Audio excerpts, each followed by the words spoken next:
مدینے کے سفر کے لیے ہماری یہ بس آ چکی ہے اور ہمارا سارا گروپ جو ہے اس سفر میں بالکل تیار ہے جانے کے لیے۔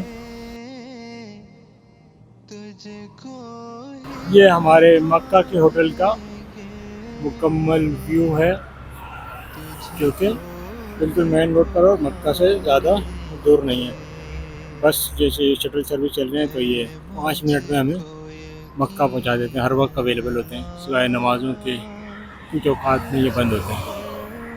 تو یہ مکہ میں ہمارا لیمار ہوٹل تھا۔ آج ہم یہاں سے مدینہ کی طرف اپنا سفر شروع کر رہے ہیں اللہ کے فضل و کرم سے۔ تو مدینہ کا ہمارا سفر شروع ہے اور یہ المعلم کا قافلہ مدینہ کی طرف اب رواں دواں ہے، اور یہ تمام ہمارے جو گروپ کے ساتھی ہیں بس میں سوار ہو رہے ہیں اور اپنا سامان رکھ رہے ہیں، اور مفتی فرقان صاحب بذات خود لوگوں کا سامان ایک ایک چیز کا خیال رکھتے ہوئے سامان سب کا رکھوا رہے ہیں، اور بالکل کھڑے ہو کر ہر چیز کو انہوں نے مینیج کیا ہے۔ ان کا اتنی باریک نظر ان کی ہے تمام معاملات پہ کہ الحمدللہ اللہ ان کو جزائے خیر دے۔ ہر چیز پہ ان کا بڑا فوکس رہا، بالکل انتہائی پروفیشنل۔ المعلم کو میں نے بھی یہاں دیکھا کہ ہر چیز پر اتنا دھیان بہت کم ہی لوگ رکھ پاتے ہیں، اور اللہ جزائے خیر دے مفتی فرقان صاحب کو کہ لوگوں کے بیگ تک اٹھا کر وہ بس میں خود سے رکھ رہے ہیں۔ چاہیے 8 گھنٹے بہت ہوتے ہیں نیند کے لیے، بہت 8 گھنٹوں میں بستر بھی جو ہے نا پھینک دیتا اٹھا کے، بس کرتے بہت ہو گئے، میں دیکھ لیا لوگ بہت ہوتے ہیں۔ 16 گھنٹے حرم کیوں؟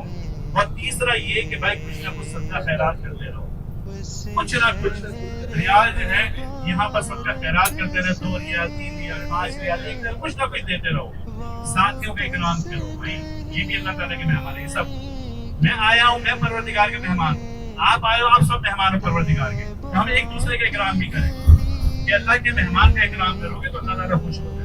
تو یہ ٹوٹکیاں ہیں جو بار بار آنا چاہتے ہیں نا، یہ ٹوٹکیاں ہیں آنے کی۔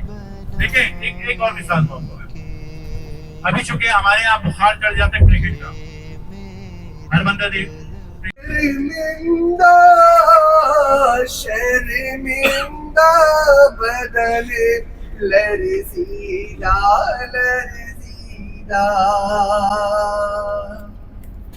کسی کے ہاتھ نے مجھ کو سہارا دے دیا، ورنہ کسی کے ہاتھ نے مجھ کو سہارا